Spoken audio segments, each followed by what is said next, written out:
Sindh employees alliance C जी तमाम तबक़नि जी मुंहिंजी leadership जी meeting Hyderabad में थी गुज़री, जंहिंमें इहे फ़ैसिला कया विया आहिनि त जेके तालाबंदी जो ऐलान 23 खां 27 ताईं हुयो उनखे एक्सटेंड था कयूं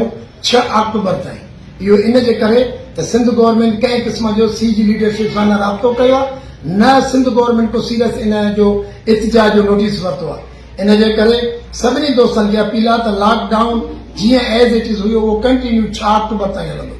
6 अक्टूबर ऑलरेडी अनाउंस आहे, बिलाल हाउस जे 12 लखे मुलाज़िम गैर मुअय्यना मुद्दत ताईं धरनो हणंदा, उहो कंटिन्यू थींदो। ईंदड़ सूमर 29 सेप्टेम्बर अंगारे जो ॾींहुं पूरी सिंध जे अंदरि ज़िले हेडक्वार्टरनि में प्रेस क्लब जे डिस्ट्रिक्ट प्रेस क्लब जे 12 टोकन हंगर स्ट्राइक थींदी 4 कलाक जी।